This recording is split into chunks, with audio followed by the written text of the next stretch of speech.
Hi, I'm Phil Bedford and welcome to the Rebel Networker.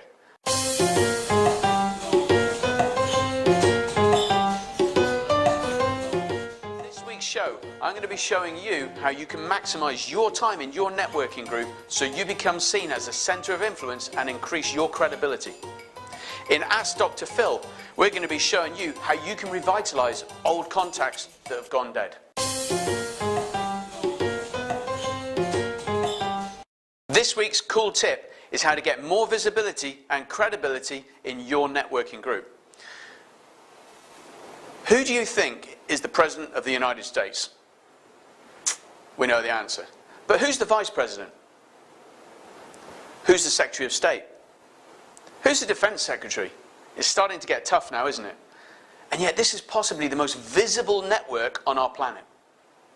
So if we don't know the answer there, what's the chances the people in your network really know who you are?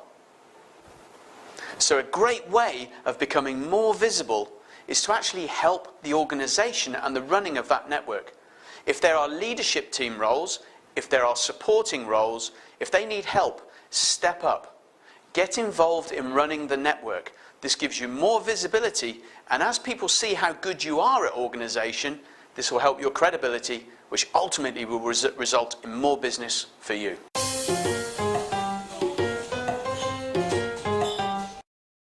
Okay, this week on Ask Dr. Phil, I've had a question from James in Dubai.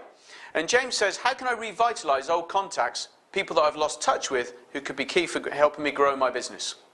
Well, James, we've got a number of ways you can do that. Number one is actually a hello phone call.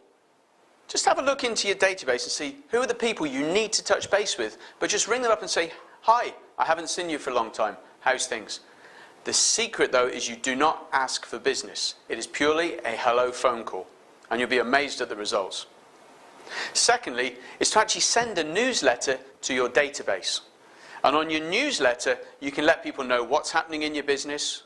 You can give them free tips that can help them with their business, or elements of your business which builds your credibility. The secret with newsletters is do not spam. You need to have permission to send these. Thirdly, is to actually ask somebody, whether through social media or even by phone, and ring them and ask for advice. When you ask people for advice, they feel good, and that often leads to another conversation about what are you doing now and why do you need my advice. All great ways to revitalize your contacts. So that's the show. And if you want to know some answers to some of your questions, send your questions in to phil@thereferralinstitute-me.com. And for anyone whose question is answered on the show, you will get a free Platinum Rule assessment valued at $200 that will help you maximize your behavioral style while networking. On next week's show, we're going to be discussing some of the different kinds of networking groups and how you can maximize them based on your target market.